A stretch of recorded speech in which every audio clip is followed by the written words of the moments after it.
ऋषिभ्यो ब्रह्मविद्या संवृताय कर्तृभ्यो वंश ऋषिभ्यो महद्भ्यो नमो गुरुभ्यः सर्वोपप्लवरहितः प्रज्ञानघनः प्रत्यगर्थो ब्रह्मैवाहमस्मि। ॐ पूर्णमदः पूर्णमिदं पूर्णात् पूर्णमुदच्यते पूर्णस्य पूर्णमादाय पूर्णमेवावशिष्यते। ॐ शान्ति शान्ति शान्तिः। हरिः ओं श्री गुरुभ्यो नमः। हरिः ओം. എല്ലാവർക്കും പ്രണാമം. ഓം നമോ നാരായണ. നമുക്ക് 11ാമത്തെ മന്ത്രം മുതൽ ഒരുമിച്ച് പാരായണം ചെയ്യാം. യാജ്ഞവൽക്യ മഹർഷിയുടെ പാദങ്ങളിൽ നമസ്കരിച്ചുകൊണ്ട് തുടരാം. അധ ശുക്ലയജുർവേദീയ കാണ്വശാഹ ബൃഹദാരണ്യക ഉപനിഷത് ദ്വിതീയകാണ്ഡം മുനികാണ്ഡം അഥവാ യാജ്ഞവൽക്യകാണ്ഡം ചതുർത്ഥാധ്യായ വാധരൂപ ഉപപത്തി പ്രകരണം തൃതീയ ബ്രാഹ്മണം സ്വയം ജ്യോതി ബ്രാഹ്മണം 11 മന്ത്രം ഒരുമിച്ച് പാരായണം ചെയ്യാം. തഥേതേ ശ്ലോകാ ഭവന്തി സ്വപ്നേന ശാരീരഭിപ്രഹത്യ സുപ്തസുപ്താനഭിജാഗശീധി ശുക്രമാധായ പുനരൈതിസ്ഥാനം ഹിരണ്മയ പുരുഷ ഏകഹംസഃ പ്രാണേന രക്ഷന്നവരം കുലായം ബഹിഷ്കുലായാത് അമൃതച്ചരിത്വാ സയ്യദേ മൃദോ യത്ര കാമം ഹിരണ്മയ പുരുഷ ഏകഹംസഃ സ്വപ്നാന്ത ഉച്ചാവചമീയമാനഃ രൂപാണി ദേവ കുരുതേ ബഹൂനി ഉദേവ സ്ത്രീഭിഃ സഹ മോദമാനഃ ജക്ഷത് ഉദേവാപി ഭയാനി പശ്യൻ. യാജ്ഞവൽക്യ മഹർഷി നമ്മൾക്ക് സ്വപ്നവിചാരം പ്രതിപാദകമായി സ്വയം ജ്യോതി ബ്രാഹ്മണത്തിൽ പരാമർശിക്കുകയാണ്. നമ്മുടെ മനസ്സിൽ ആ സഭാമണ്ഡപം ജനക മഹാരാജാവ് ചോദ്യം ചോദിക്കുന്നു. ആദ്യം ജാഗ്രത് വിചാരം, അതിനുശേഷം സ്വപ്നവിചാരം ആരംഭിച്ചു. നമ്മളിനി അത് തുടരുകയാണ്. സ്വപ്നവിചാരം അവസാനിക്കുന്നത് 18 മന്ത്രം വരെയാണ്. 19ാമത്തെ മന്ത്രം മുതലാണ് നമ്മൾ സുഷുപ്തി വിചാരം ആരംഭിക്കുന്നത്. അല്ലേ? അപ്പോൾ എല്ലാവരും പ്രാർത്ഥനയോടെ നമുക്ക് തുടരാം. ചതുർദശ മന്ത്രം, 14ാമത്തെ മന്ത്രം. ആരമം അസ്യ ആരാമം അസ്യ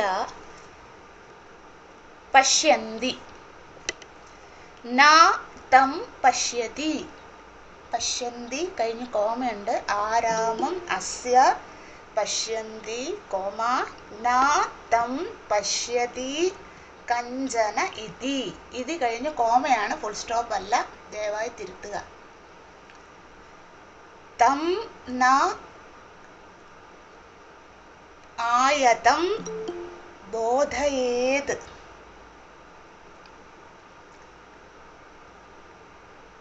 ഇത്യാഹുഹു കോമ ദുർഭിഷജ്യം ഹാ അസ്മൈ ഭവതി കോമ യം ഏഷ ന പ്രതിപദ്ധ്യതേ. Full stop. അവിടെയാണ് വിരാമം. അധഃ അധോ എന്ന് വെച്ചാൽ അധഃ ഖലു ആഹുഹു കോമ. അവിടെ ഫുൾ സ്റ്റോപ്പ് അല്ല. അധഃ ഖലു ആഹുഹു കോമ ജാഗരിതദേശ ഏവ അസ്യ ഇതി. അസ്യ ഏഷ ഇതി. ജാഗരിതദേശ ഏവ അസ്യ ഏഷ ഇതി കോമ യാനി ഹ ഏവ ജാഗ്രത് പശ്യതി കോമ താനി സുപ്ത ഇതി കോമ അത്ര അയം പുരുഷഃ കോമ സ്വയം ജ്യോതിഃ ഭവതി കോമ സോഹം ഭഗവതേ സഹസ്രം ദധാമി കോമ അധഃ അധഃ വിസർഗമുണ്ട് അധഃ ഊർധ്വം വിമോക്ഷായ ബ്രൂഹി ഇതി. ഒന്നുകൂടെ പറയാ, ശ്രദ്ധിക്കുക.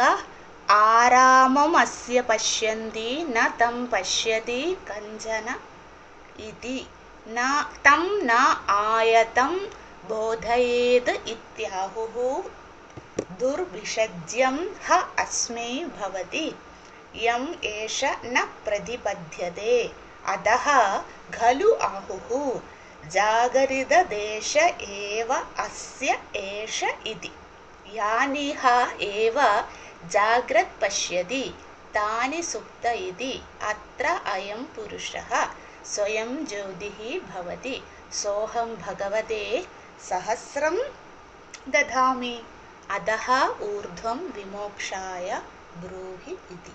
ഒരുമിച്ച് പാരായണം ചെയ്യാം. ആരാമം അസ്യ പശ്യന്തി ന തം പശ്യതി കഞ്ചന ഇതി തം ന ആയതം ബോധയേത് ഇത്യാഹുഃ ദുർവിഷജ്യം ഹ അസ്മൈ ഭവതി യം ഏഷ ന പ്രതിപദ്ധ്യതേ അധഃ ഖലു ആഹുഃ ജാഗരിതദേശ ഏവ അസ്യ ഏഷ ഇതി യാനിഹ ഏവ ജാഗ്രത് പശ്യതി താനി സുപ്ത ഇതി അത്ര അയം പുരുഷഃ സ്വയം ജ്യോതിഃ ഭവതി സോഹം ഭഗവതേ സഹസ്രം ദധാമി അധഃ ഊർധ്വം വിമോക്ഷായ ബ്രൂഹി ഇതി.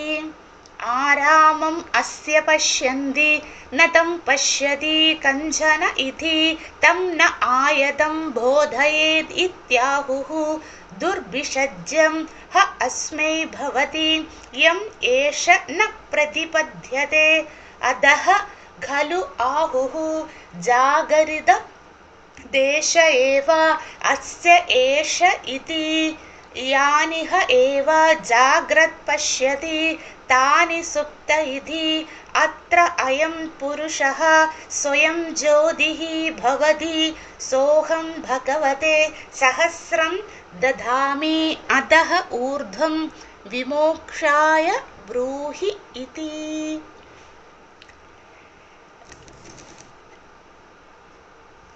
ചതുർദശ മന്ത്രം.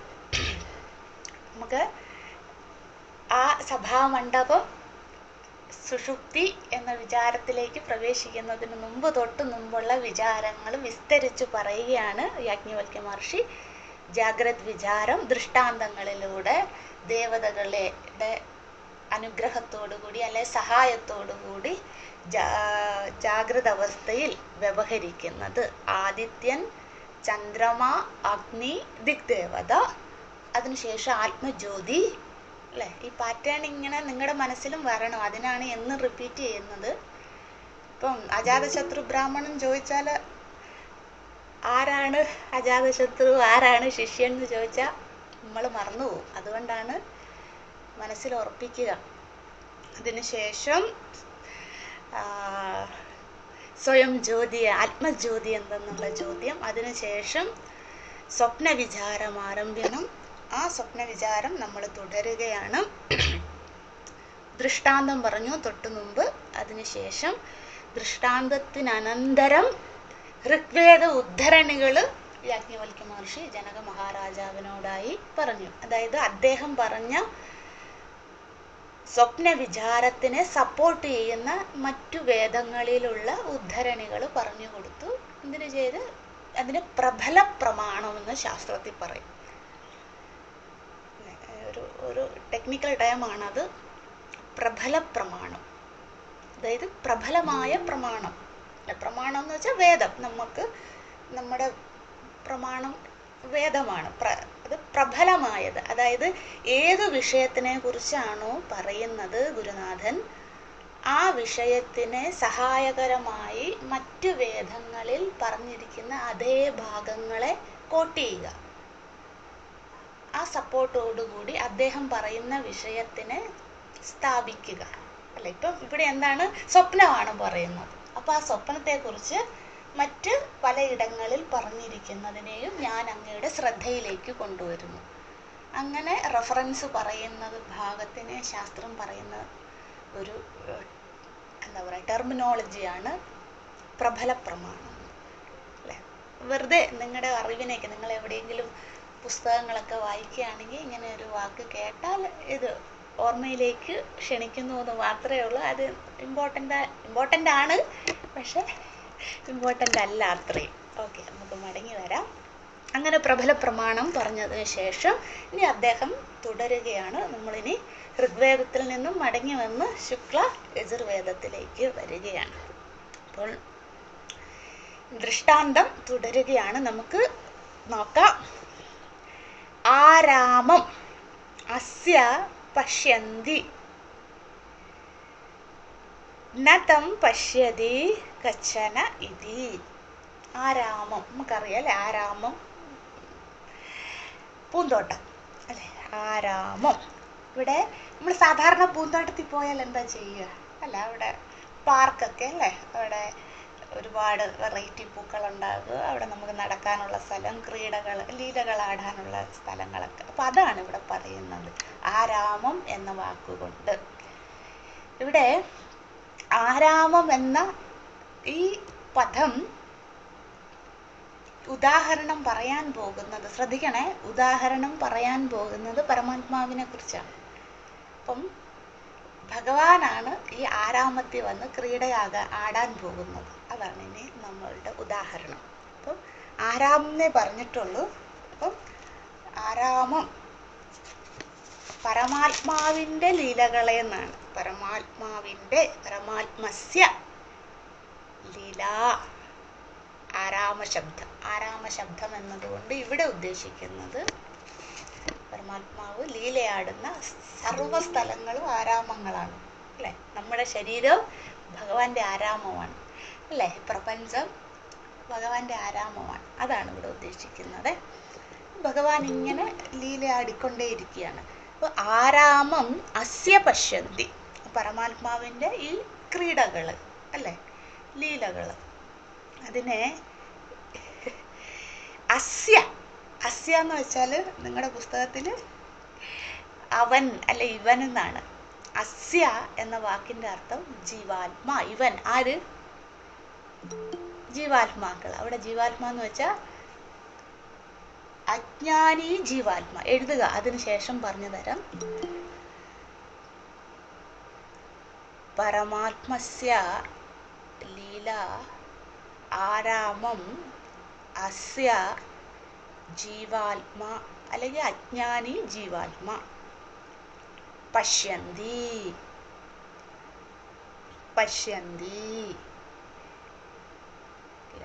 അങ്ങനെയാണ് ആ സെന്റൻസ് അന്വയിക്കേണ്ടത്. നമ്മൾ ഇത്രയും വാക്കുകൾ അധ്യാഹാരം ചെയ്ത് അതിനെ പൂർത്തീകരിച്ച് വ്യാഖ്യാനിക്കേണ്ടത് ഇങ്ങനെയാണ്. അതിൻ്റെ അർത്ഥം എന്താ? ഭഗവാന്റെ ലീലകളെ മാത്രമേ അജ്ഞാനികൾ കാണുന്നുള്ളൂ അല്ലേ. നമുക്കതിലേക്ക് വരാം. ജസ്റ്റ് ആ വേർഡ് മീനിങ് മാത്രം ഇപ്പം നോക്കാം. അതിനുശേഷം പറയുന്നു നതം പശ്യതി കച്ചന ഇതി. മറ്റൊന്നും അവർ കാണുന്നില്ലെന്ന്. നതം പശ്യതി അല്ലേ. അപ്പം എന്തായിരിക്കും? അജ്ഞാനി ജീവാത്മാ പരമാത്മസ്യ യഥാർത്ഥ രൂപം ന പശ്യതി അല്ലേ. ഓരോ വാക്കും ഇമ്പോർട്ടൻ്റ് ആണേ. ഞാൻ വീണ്ടും പറയുന്നു, പ്രാർത്ഥനയോടെ ഇരിക്കുക, ക്ഷമയോടെ ഇരിക്കുക. 1 മാസം എടുക്കും ഇത് തീരാൻ, അതായത് ഈ ബ്രാഹ്മണം തീരാൻ. അതുകൊണ്ട് ക്ഷമയോടെ എഴുതുക. എന്താണ്? പരമാത്മസ്യ യഥാർത്ഥ രൂപം അജ്ഞാനി ജീവാത്മാ ന പശ്യതി. അജ്ഞാനി ജീവാത്മാക്കൾ ഭഗവാന്റെ യഥാർത്ഥ സ്വരൂപത്തെ കാണുന്നില്ല. അല്ലേ? ഭഗവാന്റെ ലീലയാണ് ഈ പ്രപഞ്ചം മുഴുവൻ അല്ലേ? അതായത് ഭഗവാൻ ഇപ്പം ലീല എന്നുള്ളത് മനസ്സിലായെന്ന് വിചാരിക്കുന്നു. ഭഗവാൻ തൻ്റെ മായ കൊണ്ട് അല്ലേ, നമ്മൾ പഠിച്ചിട്ടുണ്ട് മറ്റു പല ഇടങ്ങളിലും, പുരാണങ്ങളിലായിക്കോട്ടെ അല്ലെ ഉപനിഷത്തിൽ തന്നെ കണ്ടിട്ടുണ്ട് അല്ലേ? ഭഗവാന് സങ്കല്പമുണ്ടായി, യഥാപൂർവം അകൽപ്പയത് അഹം ബഹുസ്യാം വിധായേതി അല്ലേ, ഞാൻ പലതാകണം എന്നുള്ള സങ്കല്പമുണ്ടായി, അങ്ങനെ മായാസഹിതനായി സൃഷ്ടി നടത്തി. അത് ലീലയാണ് ആ സൃഷ്ടി അല്ലേ? അതാ സൃഷ്ടിയെയാണ് ഇവിടെ ആരാമം, ക്രീഡ, ലീല എന്നുള്ള വാക്കുകൊണ്ട് പറയുന്നത്. അപ്പോൾ ആ പ്രപഞ്ചത്തിനെ അജ്ഞാനികൾ കാണുന്നുള്ളൂ. മരമുണ്ട്, പുഴയുണ്ട്, സമുദ്രമുണ്ട്, മനുഷ്യനുണ്ട്, പശുപക്ഷാദികളൊക്കെ ഉണ്ട്. ഇതൊക്കെ ഭഗവാന്റെ സൃഷ്ടിയാണ്. ആ സൃഷ്ടിയെ അജ്ഞാനികൾ കാണുന്നുള്ളൂ. ആ സൃഷ്ടികളിലൊക്കെ ശ്രദ്ധിക്കണേ, ആ സൃഷ്ടികളിലൊക്കെ കുടികൊള്ളുന്ന പരമാത്മാവിനെ അജ്ഞാനികൾ നതം പശ്യതി, അവർ കാണുന്നില്ല അല്ലെ? ഞാൻ ആനയെ ആനയായിട്ടും കുതിരയെ കുതിരയായിട്ടും മനുഷ്യനെ മനുഷ്യനായിട്ടും വേറെ വേറെ ഓരോ സ്പീഷീസ് ആയിട്ടേ നമ്മൾ കാണുന്നുള്ളൂ. അതിൻ്റെ ഉള്ളിലെല്ലാം ഒരേ ആളാണ് അല്ലെ? ഒരേ ചൈതന്യമാണ്, ഒരേ ഉച്ഛ്വാസ നിശ്വാസമാണ് അല്ലെ? ഒരേ പ്രാണനാണ് എന്ന് ആര് കാണുന്നില്ല? സാധകരല്ല, ജ്ഞാനിയല്ല. ആരാണ്? അജ്ഞാനികൾ കാണുന്നില്ല. അതാണ് പറയുന്നത് അല്ലേ? ആ വാക്ക് മനസ്സിലായെന്ന് വിചാരിക്കുന്നു. ആരാമം അസ്യ പശ്യന്തി നതം പശ്യതി കച്ചന. കച്ചന എന്ന് വെച്ചാൽ അയോട്ട, ഒരു അല്പം പോലും കാണുന്നില്ലെന്ന് അല്ലേ? അതായത് ഭഗവാനെ ഒരല്പം പോലും അജ്ഞാനികൾക്ക് കാണാൻ പറ്റൂല. കാരണം അവർ അജ്ഞാനിയല്ലേ. അത് പിന്നെ എങ്ങനെയാ കാണുക? അതായത് അജ്ഞാന ദശയിൽ അല്ല, അജ്ഞാന കാലത്തിൽ നമ്മളെല്ലാം വേറെ വേറെ വേറെ ആയിട്ടേ കാണുകയുള്ളൂ. എല്ലാറ്റിലും ചൈതന്യമായി കാണാൻ സാധിക്കുന്നില്ല. അതാണ് ഖച്ചന ഇതി. അവർക്കൊരു അല്പം പോലും അതിൽ ഈശ്വര സാന്നിധ്യം, ഓരോ സൃഷ്ടിയിലും ഭഗവാൻ തൻ്റെ ലീല കൊണ്ട് സൃഷ്ടിച്ച ഒന്നിനെയും ഈശ്വര സാന്നിധ്യം കാണാൻ സാധിക്കുന്നില്ല. അതിനുശേഷം പറയുന്നു, തം, വളരെ മനോഹരമായിട്ട് യാജ്ഞവൽക്യ മഹർഷി പറയുകയാണ്.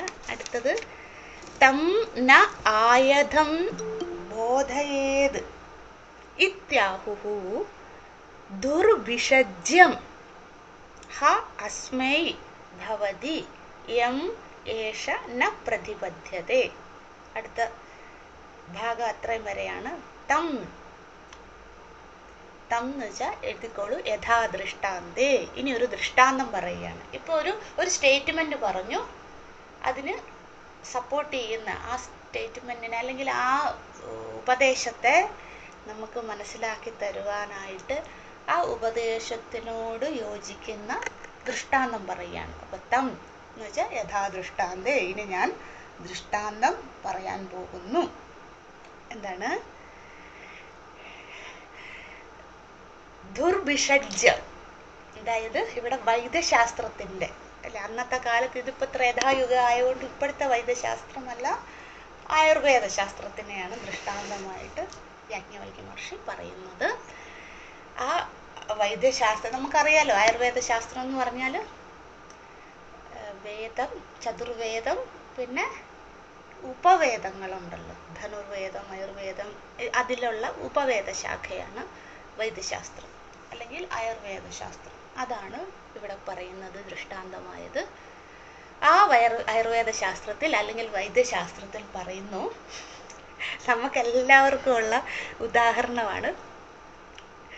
എന്താണ് ചെയ്യേണ്ടത്? നതം ആയാതം ബോധയേത്. ഒരാൾ ഉറങ്ങുകയാണ്, നമ്മുടെ വീട്ടിൽ ആരെങ്കിലും, നിങ്ങൾ മനസ്സിൽ ചിന്തിക്കുക, നിങ്ങളുടെ മക്കളോ പേരക്കുട്ടികളോ ആരാണോ നമ്മുടെ കൂടെ ഉള്ളത്, അവർ കിടന്നുറങ്ങുകയാണ്. ആ ഉറങ്ങുന്നയാളെ ആയാതം ബോധയേത്, അവരെ പെട്ടെന്ന് വിളിച്ചുണർത്തരുതെന്ന്. നമ്മൾ പോയി കുലുക്കി വിളിക്കുക, അല്ലെങ്കിൽ നമ്മൾ ശബ്ദം ഉണ്ടാക്കുക അല്ലെ? നമ്മൾ അങ്ങനെ പല പല പല കുസൃതികളും കാണിക്കും അല്ലെ കാണിച്ചിട്ടുണ്ടാവും. ഇപ്പം നമുക്ക് പക്വത വന്നുകൊണ്ട് ചിലപ്പോൾ കാണിക്കില്ല, പക്ഷെ കാണിച്ചിട്ടുണ്ടാവാം. ഓർക്കുക, അത് തന്നെ നമ്മുടെ നിത്യജീവിതത്തിലെ ഉദാഹരണം തന്നെ ഓർക്കുക. ഇവിടെ ജനക മഹാരാജാവല്ല, നമ്മളോട് തന്നെ പറയുകയാണ്. അപ്പം നമ്മൾ അങ്ങനെ ആരെങ്കിലും ഉറങ്ങുന്ന ഒരുവനെ പെട്ടെന്ന് വിളിച്ചുണർത്തരുത്. ആര് പറയേ? വൈദ്യശാസ്ത്രം അങ്ങനെ പറയും. അതിന് കാരണം അസ്മൈ, അതിനുള്ള കാരണം എന്താണ് പറയുന്നത്? ദുർഭിഷജ്യം അസ്മൈ. അതായത് ഇപ്പോൾ ഒരാൾ കടന്നുറങ്ങുകയാണ്, നമ്മൾ തന്നെ ഓർക്കുക, നമ്മുടെ വീട്ടിൽ ഒരു മുറിയിൽ ഒരാൾ കടന്നുറങ്ങുന്നു, മൂപ്പര് നന്നായിട്ട് ഉറങ്ങുന്നു, നമ്മൾ പോയിട്ട് വിളിച്ചുണർത്തുന്നു. അപ്പോൾ എന്താണ് വിളിച്ചുണർത്തരുതെന്ന് പറയാനുള്ള കാരണം? അവർ സുഷുപ്തിയിൽ, നല്ല സുഷുപ്തിയിലല്ലേ, അത് പകലോ രാത്രിയോ എപ്പോഴെങ്കിലും ആകട്ടെ, അവർ ഗാഠനിദ്രയിലേക്ക് പോകുമ്പോൾ ആ ഉറങ്ങുന്ന ആളുടെ ഇന്ദ്രിയങ്ങളെല്ലാം ഷട്ട് ഡൗൺ ആണല്ലേ, അല്ലേ? അവർ ഇന്ദ്രിയങ്ങളൊന്നും പ്രവർത്തിക്കാതെ അവർ ഗാഠനിദ്രയിലാണ്. അപ്പോൾ ഇന്ദ്രിയങ്ങൾ ഷട്ട് ഡൗൺ എന്ന് വെച്ചാൽ ശാന്തമായിരിക്കുകയാണ്. സാധാരണ നമ്മൾ ജാഗ്രതയിലും സ്വപ്നത്തിലും ഇന്ദ്രിയങ്ങൾ പ്രവർത്തിക്കുന്ന പോലെ പ്രവർത്തിക്കുന്നില്ല, എല്ലാം ശാന്തമായി ലയ അവസ്ഥയാണ്, അല്ലേ? ഇന്ദ്രിയ ലയസ്ഥാനം സുഷുപ്തി എന്ന് നമുക്കറിയാം. അപ്പോൾ ഇന്ദ്രിയങ്ങളെല്ലാം ലയമായിട്ടിങ്ങനെ ശാന്തമായ അവസ്ഥയിരിക്കുകയാണ്.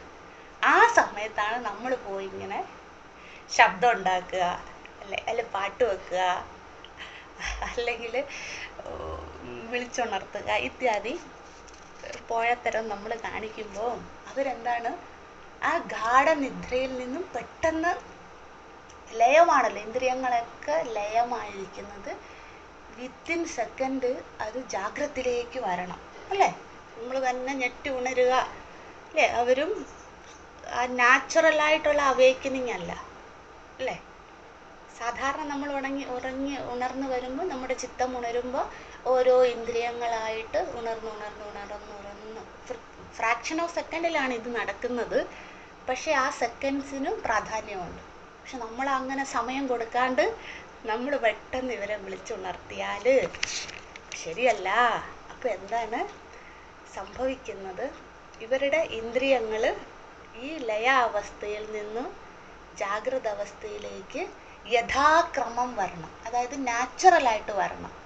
യഥാക്രമം വന്നിട്ടില്ല എങ്കിൽ പറയുകയാണ് ദുർഭിഷജ്യം അസ്മൈ ഭവതി യം ഏഷ ന പ്രതിപദ്യതേ. അത് ദുർഭിഷജ്യമാണെന്ന്, അതായത് ഇന്ദ്രിയങ്ങൾക്ക് ശക്തിക്ഷയം സംഭവിക്കുമെന്ന്. എത്ര ഇമ്പോർട്ടൻ്റ് ആണ് നമ്മൾ. അതുകൊണ്ട് ദയവായി ഇത്രയും നാളും ചെയ്തതൊക്കെ ഓട്ടെ. നമുക്ക് അജ്ഞാന ദശയായിരുന്നു, നമ്മുടെ അജ്ഞാനം യാജ്ഞവൽക്യ മഹർഷി മാറ്റി തന്നു. അതുകൊണ്ട് നമ്മളിനി എന്ത് ചെയ്യണം? ആരെയും നമ്മളായിട്ട് പോയിട്ട് വിളിക്കാൻ പാടില്ല. കാരണം ആ സമയത്ത് ആ ഇന്ദ്രിയങ്ങൾ ലയ അവസ്ഥയിൽ നിന്നും ജാഗ്രതയിലേക്ക് ഇന്ദ്രിയങ്ങളുടെ അനുമതി ഇല്ലാണ്ട് നമ്മൾ ക്ഷണിച്ച് പെട്ടെന്ന് കൊണ്ടുവരികയാണെങ്കിൽ ആ ഇന്ദ്രിയങ്ങൾക്ക് ശക്തിക്ഷയം എന്ന് വെച്ചാൽ പെട്ടെന്ന് ഇന്ദ്രിയം നശിച്ചു പോവുക, കണ്ണിൻ്റെ കാഴ്ച പോവുക, ചെവിട് കേൾക്കുക, അങ്ങനെയല്ല. അതിൻ്റെ ആ ഒരു ബലമുണ്ടല്ലോ, ആ ബലത്തിന് ക്ഷയം സംഭവിക്കുക. അതാണ് യഥാക്രമം ഇന്ദ്രിയങ്ങൾ ഉണർന്നിട്ടില്ല എങ്കിൽ ആ ഇന്ദ്രിയങ്ങളുടെ ശക്തി ക്ഷയം സംഭവിക്കും. അതാണ് ദുർഭിഷജ്യം എന്ന് പറയുന്നത്.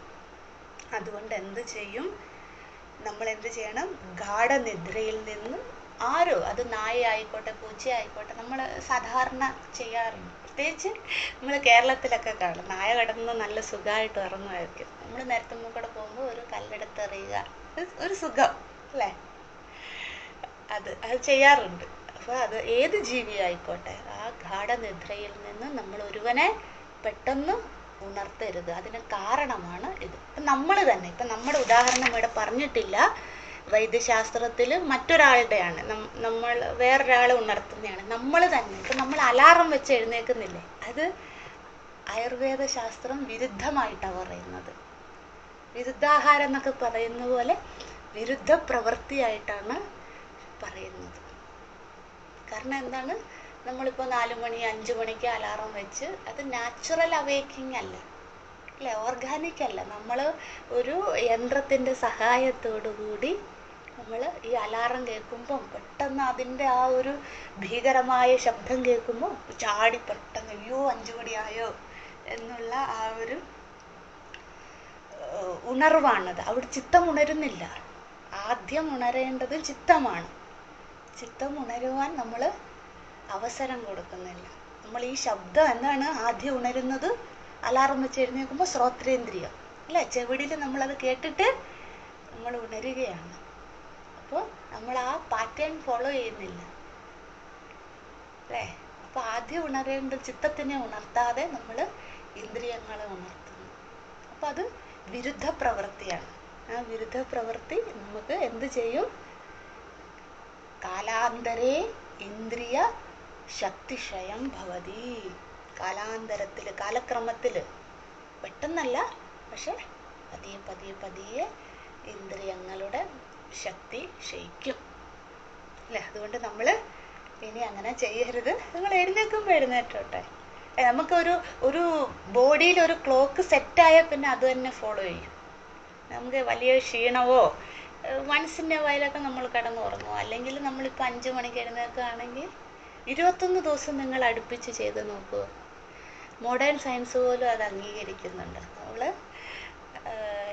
ഇന്ന സമയത്ത് തന്നെ ഉണരുകയാണെങ്കിൽ അല്ലേ, നമുക്ക് ആ സമയത്ത് ആരുടെ സഹായം വേണ്ട, ആരെയും വിളിക്കാൻ പറയണ്ട, ഒരു അലാറമോ മറ്റോ ഒരു സാമഗ്രികളുടെയും സഹായമില്ലാതെ നമ്മുടെ ബോഡി ആ ക്ലോക്കുമായി സെറ്റായ നമ്മുടെ ശരീരം ആദ്യം ഉണർന്നോളും അല്ലേ, നമ്മുടെ ചിത്തം ഉണർന്നോളും. അതുകൊണ്ട് അതിവിടെ പറയുകയാണ്, ഉദാഹരണം അല്ലേ. ഓക്കെ, നമുക്ക് മടങ്ങി വരാം. അധാ ഖലു ആഘുഹു. അധാ, ഇത് ഉദാഹരണം പറഞ്ഞല്ലോ. ഉദാഹരണം പറഞ്ഞതിന് ശേഷം യാജ്ഞവൽക്യ മഹർഷി പറയുകയാണ്, അധാ പക്ഷേ, ബട്ട് എന്നുള്ള അർത്ഥമാണ് ഇവിടെ അധാ, പക്ഷേ ഖലു ആഘുഹു. ഖലു ആഘു എന്ന് വെച്ചാൽ വേറൊരു കൂട്ടർ, ഒരു ഗ്രൂപ്പ് ഓഫ് പീപ്പിൾ, ഒരു സമൂഹം, അതാണ് അധ ഖലു ആഘു. പക്ഷേ ഒരു സമൂഹം പറയുന്നു, അല്ലെങ്കിൽ മറ്റു ഒരു വിഭാഗത്തിലുള്ള ആളുകൾ പറയുന്നു, അല്ലെങ്കിൽ മറ്റു ചിലർ, ഒരു കൂട്ടം ആളുകൾ എന്താണ് പറയുന്നത്? അദ്ദേഹം പറയുകയാണ്, ജാഗരിത ദേശ ഏവ അസ്യ ഏഷാ ഇതി. ഇത്രയും പറഞ്ഞിട്ട് ഇത് ശരിയല്ല എന്ന് അദ്ദേഹം സ്ഥാപിക്കുകയാണ്. ഇത് മറ്റു ഒരു ഗ്രൂപ്പ് ഓഫ് പീപ്പിൾ പറയുന്നതാണ്, ജാഗരിത ദേശ ഏവ അസ്യ ഏഷാ ഇതി എന്ന്. അതായത് ആ ജീവാത്മാവിൻ്റെ ജാഗ്രത സ്ഥാനം തന്നെയാണ് സ്വപ്നം. അതാണ് വേർഡ് മീനിങ്. അതായത് നമ്മൾ ഓരോ വിഭാഗക്കാരുണ്ടല്ലോ അല്ലെ. ഇപ്പം നമുക്ക് ആയുർവേദം, അലോപ്പതി, ഹോമിയോപ്പതി, എന്താ വേറെ എന്തൊക്കെയോ ഉണ്ടല്ലോ, പലതും പേര് ഓർമ്മ വരുന്നില്ല, പല പല പല വിധത്തിലുണ്ടല്ലോ. അതുപോലെ ഒരു വിഭാഗം ആളുകൾ പറയുന്നു, നമ്മൾ ഉണർന്നിരിക്കുമ്പോൾ എന്തൊക്കെയാണോ ചെയ്യുന്നത് അതേ സ്വപ്നത്തിൽ വരുള്ളൂ. അതാണ് ജാഗരിത ദേശ ഏവ. അതായത് ജാഗരിത, ഉണർന്നിരിക്കുമ്പോൾ ഏത് ദേശത്താണോ ഏത് കാലത്താണോ എന്ത് കർമ്മമാണോ നമ്മൾ ചെയ്യുന്നത് അത് തന്നെയാണ് ഏവ, അത് തന്നെയാണ് അസ്യ ഏഷാ ഇതി എന്ന്. അസ്യ സ്വപ്നേ ദർശനം ഇതി. അസ്യ ഏഷ എന്ന വാക്കിൻ്റെ ഇവിടുത്തെ അർത്ഥം അസ്യ സ്വപ്നേ ദർശനം ഇതി. അതായത് അത് തന്നെ നമ്മൾ സ്വപ്നത്തിൽ കാണുകയുള്ളെന്ന് ഒരു ഗ്രൂപ്പ്. ഇപ്പം 100 പേരുണ്ട്, 10 പേര് പറയുകയാണ് ഇല്ല നമ്മൾ പഴയതും പുതിയതും ഒന്നും കാണൂല, നമ്മൾ എന്താണോ സാധാരണ ജീവിതത്തിൽ ചെയ്യുന്നതും കാണുന്നതും പ്രവർത്തിക്കുന്നത് അത് തന്നെ സ്വപ്നത്തിൽ കാണുള്ളൂ അല്ലേ. അങ്ങനെ പറയുന്നവരും ഉണ്ട്. സമ്രാട്ട്. എന്തെന്നാൽ യാനിഹ, ബിക്കോസ്, അതിന് കാരണം എന്തെന്നാൽ അവരിങ്ങനെ പറയുന്നുണ്ടല്ലോ. അപ്പം നമ്മുടെ മനസ്സിൽ വരിക 100 പേര്, അതിൽ 10 പേര് പറയുന്നു നിങ്ങൾ പറയുന്ന ഒന്നും ഇത്രയും നേരം പറഞ്ഞ സ്വപ്ന വിചാരമൊന്നുമല്ല, കുട്ടിയായിരിക്കുമ്പോൾ അത് കാണും, മധ്യവയസ്സിൽ ഇത് കാണും, വാർദ്ധക്യത്തിൽ അത് കാണും, അതൊന്നും ശരിയല്ല, ഞങ്ങൾ അതിനെ അംഗീകരിക്കുന്നില്ല എന്ന് പറഞ്ഞ് 10 പേര് മാറി നിൽക്കുക അല്ലേ. അപ്പം അവരുടെ അഭിപ്രായമാണ് യാജ്ഞവൽക്യ മഹർഷി പറയുന്നത്. അവരങ്ങനെ പറയുന്നുണ്ട് സാമ്രാട്ട്. അതും അങ്ങ് അറിഞ്ഞിരിക്കണം. ഞാൻ പറയുന്നത് മാത്രം അങ്ങ് വിശ്വസിച്ച് അത് മാത്രം ആ പാറ്റേൺ ഫോളോ ചെയ്യരുതല്ലോ. ഇങ്ങനെ ഒരു കൂട്ടര് നമ്മുടെ സമൂഹത്തിലുണ്ട്, അവരങ്ങനെ പറയുന്നു. അതിന് കാരണം എന്തെന്നാൽ യാനിഹ, Y they are telling like that, അതാണ് യാനിഹ, അവരങ്ങനെ പറയുന്നതിൻ്റെ റീസൺ എന്തെന്നാൽ അവർ പറയാണ് ഏവ ജാഗ്രത് പശ്യതി താനി സുപ്ത ഇതി, ജാഗ്രത്തിൽ എന്താണോ കാണുന്നത് അത് കണ്ടിട്ടല്ലേ സുപ്തൻ ഉറങ്ങാൻ പോകുന്നത്. അപ്പോൾ ഉറക്കത്തിൽ സ്വപ്നം വന്നാൽ അതേ കാണുകയുള്ളൂ എന്ന് ചില കൂട്ടർ പറയുന്നുണ്ട്. പക്ഷെ അത് ശരിയല്ല എന്ന് പറഞ്ഞു തരികയാണ്. അത്ര അയം പുരുഷഃ സ്വയം ജ്യോതിഹി ഭവതി. അല്ലയോ സാമ്രാട്ട്, ഇങ്ങനെ പറയുന്ന കൂട്ടരുടെ പുറകെ അങ്ങ് പോകരുത്. കാരണം ഈ ഷഡാചാര്യ ബ്രാഹ്മണത്തിൽ നമ്മൾ കണ്ടു, അംശജ്ഞാനം കൊണ്ട് ജനക മഹാരാജാവിനും പറ്റിയ പ്രയാസങ്ങൾ അല്ലെങ്കിൽ അബദ്ധങ്ങൾ നമ്മൾ കണ്ടതാണ്. എത്രയോ ദക്ഷിണ കൊടുത്ത് അല്ലേ, പല പല പ്രമുഖരായ ആചാര്യന്മാരിൽ നിന്ന് അംശജ്ഞാനം കിട്ടി അദ്ദേഹത്തിന് പറ്റിയ അജ്ഞാനം നമ്മൾ കണ്ടതാണ്. അപ്പോൾ അതുകൊണ്ടാണ് ഇവിടെ ഈ ഒരു ഭാഗത്ത് ജനക മഹാരാജാവിനോട് ഇത് പറഞ്ഞു കൊടുക്കുന്നത്. അല്ലയോ സാമ്രാട്ട്, അങ്ങേ ആരെങ്കിലും ജാഗ്രത സ്വപ്ന സുഷുപ്തി വിചാരം അവസ്ഥാത്രയ വിചാരം പഠിപ്പിക്കാൻ വന്നാൽ ഇങ്ങനെ ചിലപ്പോൾ കേട്ടെന്ന് വരും. ഇങ്ങനെ പറയുന്ന ആളുകളും നമ്മുടെ സമൂഹത്തിലുണ്ട്, അങ്ങ് അതിൻ്റെ പുറകെ പോകരുത്, അവർ പറയുന്നത് ശരിയല്ല. ഒരിക്കലും നമ്മൾ ജാഗ്രത കാണുന്നത് അല്ല സ്വപ്നത്തിൽ വരിക. കാരണം സ്വപ്നാവസ്ഥയിൽ നമ്മുടെ വാസനയാണ് പ്രവർത്തിക്കുന്നത്. വാസന ഏതാണോ കൂടുതൽ, തൊട്ടു മുമ്പുള്ള ഋഗ്വേദ ഉദാഹരണത്തിൽ നമ്മൾ കണ്ടു, സ്ത്രീഭിഹി ഇത്യാദി ഉദാഹരണങ്ങൾ പറഞ്ഞു തന്നു അല്ലെ. സ്ത്രീഭിഹി സഹമോദമാനത, അവരോടൊപ്പം ആനന്ദിക്കുന്ന ഇത്യാദി ഉദാഹരണങ്ങൾ അല്ലേ. അപ്പം നമുക്ക് തന്നെ അറിയാം, നമ്മുടെ ജീവിതത്തിൽ സ്വപ്നത്തിൽ നമ്മൾ ഇഹജന്മമേ സ്വപ്നം കാണണമെന്ന് നിർബന്ധമില്ല, കാണരുതെന്നും നിർബന്ധമില്ല. ചിലപ്പോൾ കാണാം, നമ്മൾ ഈ ജന്മത്തിലുള്ള ആളുകളെ, പരിചയപ്പെട്ടവരെ, അല്ല പോയ സ്ഥലങ്ങൾ ഇത്യാദികൾ കാണാം. പക്ഷെ അത് നിർബന്ധമില്ല. പിറ്റേ ദിവസം കാണുന്ന സ്വപ്നം ചിലപ്പം പൂർവ്വജന്മനിയായിരിക്കും, അതിൻ്റെ പിറ്റേന്ന് കാണുന്ന സ്വപ്നം ചിലപ്പം പുനർജന്മനിയായിരിക്കും. അപ്പം അതുകൊണ്ട് ഇങ്ങനെ പറയുന്ന കൂട്ടര് അങ്ങയുടെ മുന്നിൽ വന്ന തസ്മാ ജാഗ്രത ജാഗ്രത, അതാണ് പറഞ്ഞു കൊടുക്കുന്നത്. അതിനുശേഷം അദ്ദേഹം പറയുകയാണ് അത് ശരിയല്ല, അതിന് കാരണം പറയുകയാണ്. അത്ര അയം പുരുഷഃ, പുരുഷഃ എന്ന വാക്കിൻ്റെ ഇവിടെ അർത്ഥം ജീവാത്മാ. അത്ര അയം പുരുഷഃ, ആ ജീവാത്മാവ്, ഏത് ജീവാത്മാ? സ്വപ്നാവസ്ഥയിൽ സ്വപ്നം കാണുന്ന ജീവാത്മാ അല്ലെ സ്വപ്ന അനുഭവ ജീവാത്മാ. അത്ര സ്വപ്ന അനുഭവ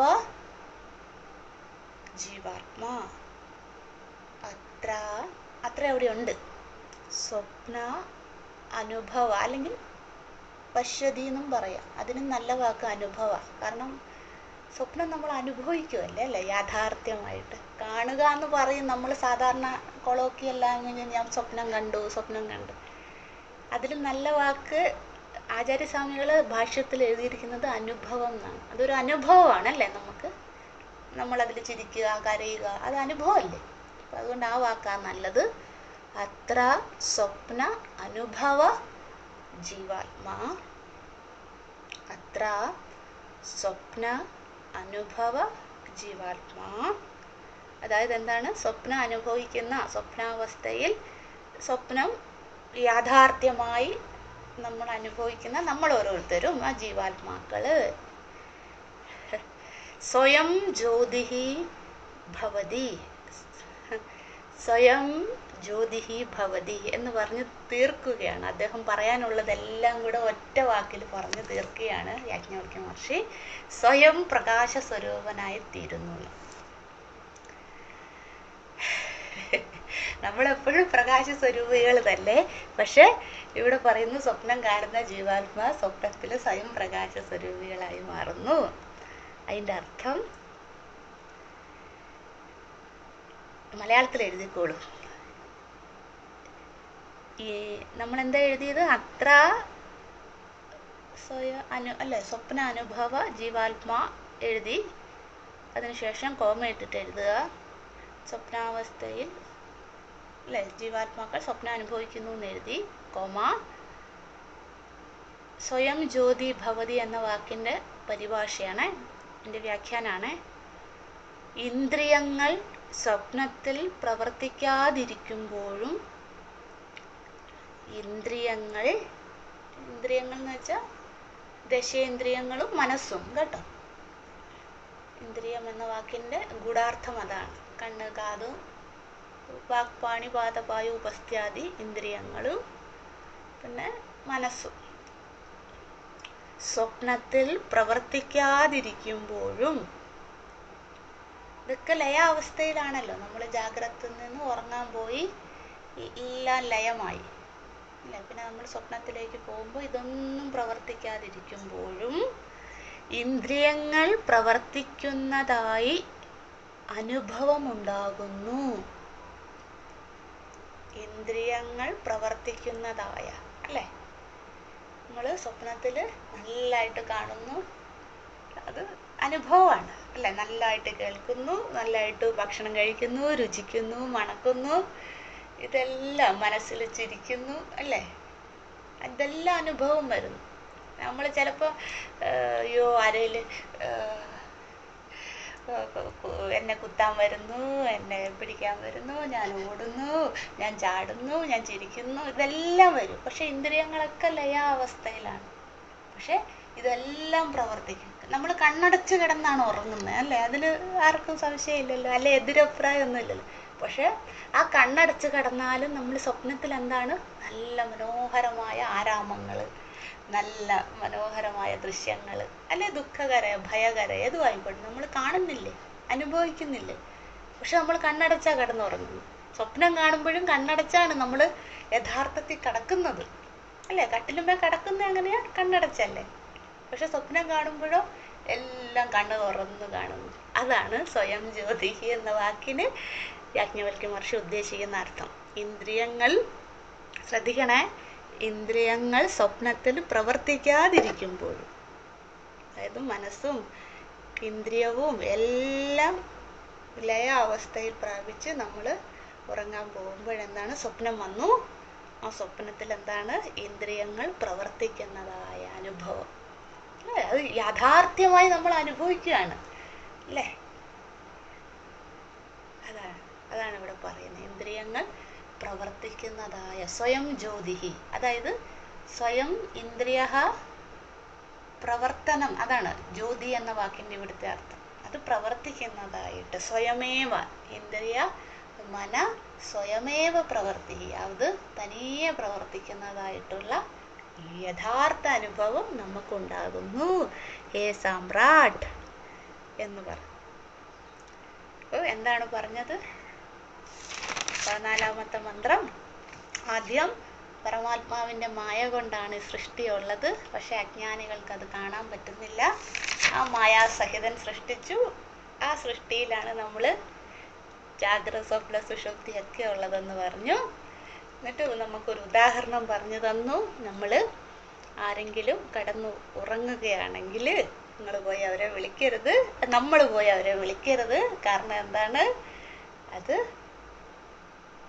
ശക്തിക്ഷയം, ഇന്ദ്രിയ ശക്തിക്ഷയം സംഭവിക്കും. അപ്പം നമ്മളായിട്ട് അതിനൊരു അല്ലേ, ആ പാപത്തിന് നമ്മളതിന് പാത്രമാകരുത്. നമ്മളായിട്ട് ഇന്ദ്രിയങ്ങളെ അല്ലെ, ഇന്ദ്രിയ അടിസ്ഥാന ദേവതകൾ കണ്ടുകൊണ്ടിരിക്കുകയാണ്.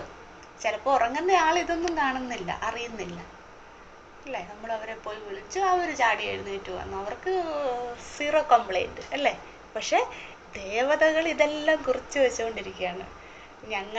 ഞങ്ങളുടെ ഇഷ്ടമല്ലാതെ ഞങ്ങളെ വിളിച്ചുണർത്തിയത് ആരാ, നീയാണോ? എങ്കിൽ ശരി, നിന്റെ അക്കൗണ്ടിൽ ഇത്ര പാപം ക്രെഡിറ്റ് ആയിട്ടുണ്ട് എന്ന് ദേവതകൾ അതെല്ലാം കാത്തു സൂക്ഷിച്ചു വെക്കുന്നുണ്ട് അല്ലേ. മനസ്സിലാകുന്നുണ്ടെന്ന് വിചാരിക്കുന്നു. അതുകൊണ്ട് എന്ത് പറയാണ്, യഥാക്രമം ഇന്ദ്രിയങ്ങൾ ഉണർന്നോട്ടെ, നമ്മളായിട്ട് പോയി ഉണർത്തണ്ട. നമ്മുടെ ഇന്ദ്രിയങ്ങളെയും ഇവിടെ മറ്റൊരാളുടെയാണ് ഉദാഹരണം പറയുന്നത്. അപ്പം നമ്മൾ അതോടൊപ്പം ചേർത്തോണം സ്വയം ഇന്ദ്രിയ അന്യഹ ഇന്ദ്രിയ, മറ്റൊരാളുടെയോ നമ്മുടെയോ ഇന്ദ്രിയങ്ങളെ നമ്മൾ ചിത്തമുണരാതെ ഇന്ദ്രിയങ്ങളെ ആദ്യം ഉണർത്തരുത്.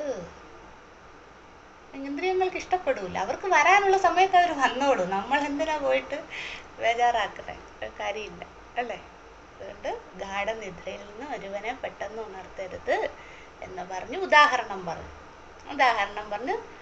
അതിനുശേഷം വീണ്ടും പറഞ്ഞു ഇങ്ങനൊരു കൂട്ടരുണ്ട്. വളരെ വളരെ പോയിന്റ് ഔട്ട് ആയിട്ടേ പറയുന്നുള്ളൂ, ഡീറ്റെയിൽ ആയിട്ട് പോകുന്നില്ല അല്ലേ. അതിനുശേഷം പറഞ്ഞു ചില കൂട്ടര് പറയുന്നു നമ്മൾ, കാരണം അവരെന്തായിരിക്കും ഇഹജന്മനി മാത്രം വിശ്വാസമുള്ളവരായിരിക്കും അല്ലേ, ചാർവാകന്മാരെ പോലെയുള്ളവർ അല്ലേ. അവർക്ക് ഇഹജന്മമേ വിശ്വാസമുള്ളൂ, പൂർവ്വജന്മവോ പുനർജന്മവോ ഒന്നിലും അവർ പ്രാധാന്യം കൽപ്പിക്കുന്നില്ല. അങ്ങനെയുള്ളവർ പറയും ചിലപ്പോൾ സ്വപ്നം കാണുന്നത് ഇഹജന്മത്തെ മാത്രമേ ഉള്ളൂ. പക്ഷെ അങ്ങനെ പറഞ്ഞാൽ അങ്ങ് അതിൻ്റെ പുറകെ പോകരുത് സമ്രാട്ട്, അത് യാഥാർത്ഥ്യമല്ല. നമുക്ക് അനേക ജന്മങ്ങളുണ്ട്, അനേക ജന്മ സംസ്കാരമുണ്ട്, അനേക ജന്മ പുണ്യപാപവുമുണ്ട് അല്ലേ. അത് പറഞ്ഞു കൊടുത്തു. അതിനുശേഷം വീണ്ടും സ്വപ്നത്തിലേക്ക് മടങ്ങി വന്നു. സ്വപ്നം കാണുകയാണെങ്കിൽ ഇന്ദ്രിയങ്ങൾ പ്രവർത്തിക്കുന്നില്ലെങ്കിലും ഇന്ദ്രിയങ്ങൾ പ്രവർത്തിക്കുന്നതായി അനുഭവമുണ്ടാകും എന്ന് പറഞ്ഞു കൊടുത്തു. ഏതൊരു സ്വപ്നാവസ്ഥയിലൂടെ കടന്നു പോകുന്ന പുരുഷനാണെങ്കിലും ജീവാത്മാക്കളാണെങ്കിലും എന്ന് പറഞ്ഞു കൊടുത്തു. അപ്പോൾ ഇതെല്ലാം കേട്ടപ്പം വളരെ വളരെ സന്തോഷമായി. കാരണം ഒറ്റ മന്ത്രത്തിൽ തന്നെ എനിക്ക് എത്ര പോയിന്റാണ് കിട്ടിയത്, അല്ലെ എത്ര അറിവാണ് എനിക്ക് കിട്ടിയത് എന്ന് സന്തോഷത്തോടു കൂടി സാമ്രാട്ട് പറയുകയാണ്. സഹ അയം ഭഗവതേ, ഏ ഭഗവൻ, മമ ഗുരോ മഹർഷേ, സഹ അങ്ങക്ക്, അഹം ജനകഃ, അഹം ഞാനായ ജനക സാമ്രാട്ട് എന്ത് തരാം, സഹസ്രം ദധാമി, 1000 നൽകാന്ന്. നമ്മൾ ഓൾറെഡി കണ്ടതാണിത് ഷഡാചാര്യ ബ്രാഹ്മണത്തിൽ, അത് തന്നെ ആവർത്തിക്കുന്നു. സഹസ്രം ദധാമി, 1000 നൽകാന്ന്. നമ്മളിവിടെ എന്താണ് അധ്യാഹാരം ചെയ്യേണ്ടത്? അവിടെ സഹസ്രം ദക്ഷിണാ ദധാമി, 1000 ദക്ഷിണകളെ. അത് എന്തെന്ന് പറയുന്നില്ല, പശുദക്ഷിണ അല്ലെ, ഗോദക്ഷിണ, അന്നദക്ഷിണ, വിത്തദക്ഷിണ, എന്ത് വേണമെങ്കിലും. അത് സ്പെസിഫിക് ആയിട്ട് പറയാത്തത് കൊണ്ട് നമ്മുടെ വിദ്യാർത്ഥികളുടെ ഇച്ഛയനുസരിച്ച് നമുക്കവിടെ അധ്യാഹാരം ചെയ്യാം അല്ലേ. എന്താണോ നമുക്ക് ഇഷ്ടപ്പെട്ടത് അതിനെ നിങ്ങൾ ചേർത്തോളൂ. 1000 ദക്ഷിണകളെ ദധാമി, കണ്ടോ, ദധാമി പ്രഥമ ബ്രാഹ്മണത്തിലെ തന്നെ ഇവിടെ പറയുന്നു. എന്തിനു ഞാൻ നൽകുന്നു? അതിനുള്ള കാരണം പറയുകയാണ്. അതഹ ഞാൻ ഈ ദക്ഷിണയെ നൽകുന്നു. അതഹ എന്ന് വെച്ചാൽ ദക്ഷിണ ദധാമി കാരണാത്, ദക്ഷിണ നൽകുന്നതിനുള്ള കാരണം എന്തെന്ന് അങ്ങേക്ക് അറിയണ്ടേ? അങ്ങ് ആദ്യത്തെ ബ്രാഹ്മണത്തിൽ എന്നോടൊന്നും വാങ്ങിച്ചില്ലല്ലോ. എനിക്ക് ഭയങ്കര വിഷമമായി. അതുകൊണ്ട് ഞാൻ ദ്വിതീയ ബ്രാഹ്മണത്തിൽ അങ്ങക്ക് എല്ലാം തരാമെന്ന് പറഞ്ഞു. അതും അങ്ങ് വാങ്ങിച്ചില്ല അല്ലേ. നമ്മൾ കണ്ടില്ലേ, കൂർച്ച ബ്രാഹ്മണത്തിലും മമയേവ സമർപ്പയാമി എന്നാ പറഞ്ഞത്, ഞാൻ എന്നെ തന്നെ സമർപ്പിക്കുകയാണ്. പക്ഷെ അതും വാങ്ങിച്ചില്ല ഗുരുനാഥൻ. പക്ഷെ അതുകൊണ്ട് ഞാനിവിടെ സഹസ്രം തരുന്നു, അതിനുള്ള കാരണം കൂടെ അങ്ങ് കേൾക്കൂ ദയവായി. അതഹ കാരണാത്, അതിന്റെ കാരണം ഊർധ്വം വിമോക്ഷായ ബ്രൂഹി ഇതി, ഊർധ്വം വിമോക്ഷായ ഭഗവതേ അഹം ബ്രൂഹി എന്നാണ്. ഹേ ഭഗവതേ വിമോക്ഷായ, ഊർധ്വം വിമോക്ഷായ ഭഗവതേ, അല്ലയോ ഭഗവാൻ, അഹം ബ്രൂഹി എന്നോട് ഉപദേശിച്ചാലും. എനിക്ക് പറഞ്ഞു നല്ലതാണ്. എന്ത്?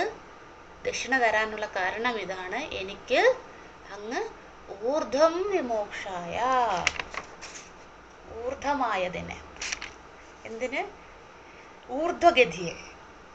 ഊർധ്വഗതി, ഊർധ്വം വിമോക്ഷായ എന്ന് വെച്ചാൽ പരമമായ ഗതിയെ, ഊർധ്വം എന്നുള്ള വാക്കിന്റെ അർത്ഥം ഉയർന്നതെന്നാണ്, പക്ഷെ ഇവിടുത്തെ അർത്ഥം പരമം എന്നാണ് അല്ലേ. ശ്രേഷ്ഠം, പരമം എന്നുള്ള അർത്ഥമാണ്. ഉയർന്ന എന്നുള്ള അർത്ഥം എടുക്കരുത്. ഏറ്റവും പരമമായ ഗതിയെ, മോക്ഷഗതിയെ. എനിക്ക് മോക്ഷായ എന്ന് പറഞ്ഞില്ല, വിമോക്ഷായ അല്ലെ, വി ഉപസർഗം ഇട്ടിരിക്കുന്ന കണ്ടോ. അതായത് പരമം വിമോക്ഷായ, പരമമായ മോക്ഷത്തിന്. എങ്ങനെയുള്ള മോക്ഷം?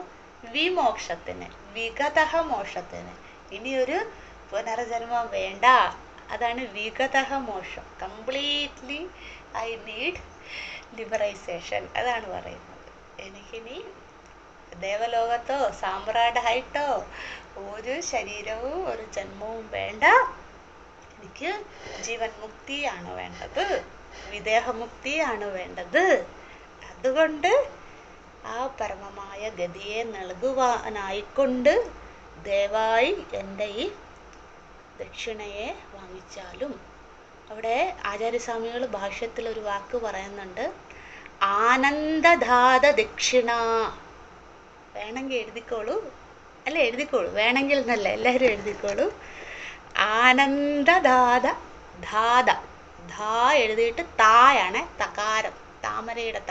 ആനന്ദ ധാ, ധാനത്തിന്റെ ധ. ആനന്ദ ധാത ദക്ഷിണ, ആനന്ദത്തിനാൽ. ഇത്രയും വലിയ പണ്ഡിതനെയാണോ എനിക്ക് കിട്ടിയത്, ഇത്രയും വലിയ മഹാഗുരുവിനെയാണോ എനിക്ക് കിട്ടിയത് എന്നുള്ള ആ ആനന്ദം കൊണ്ട് ദാത നൽകുകയാണ്. എന്തിനെ? ദാനത്തിന്, ദക്ഷിണയെ നൽകുകയാണ്. നാളെ മറ്റന്നാളും നമുക്ക് ചുട്ടി അനധ്യായമാണ്. അടുത്ത തിങ്കളാഴ്ച കാണാം. എന്തെങ്കിലും സംശയമുണ്ടേ പൂർണ്ണമത ചൊല്ലിയതിന് ശേഷം ചോദിക്കുക. അവധിയാണെങ്കിലും ദയവായി ഒരു 10 മിനിറ്റെങ്കിലും സമയം കണ്ടെത്തി പഠിക്കണം. പഠിച്ചില്ലെങ്കിലും പാരായണമെങ്കിലും ചെയ്യണം എല്ലാവരും. ഓം നമോ ബ്രഹ്മാദിഭ്യോ ബ്രഹ്മവിദ്യാ സംവൃതായ കർത്തൃഭ്യോ വംശഋഷിഭ്യോ മഹദ്ഭ്യോ നമോ ഗുരുഭ്യഃ. സർവോപപ്ലവരഹിതഃ പ്രജ്ഞാനഘനഃ പ്രത്യഗർത്ഥോ ബ്രഹ്മൈവാഹമസ്മി. ഓം പൂർണ്ണമദഃ പൂർണ്ണമിദം പൂർണ്ണാത് പൂർണ്ണമുദച്യതേ പൂർണ്ണസ്യ പൂർണ്ണമാദായ പൂർണ്ണമേവാവശിഷ്യതേ. ഓം ശാന്തി ശാന്തി ശാന്തി. ഹരി ഓം. ശ്രീ ഗുരുഭ്യോ നമഃ.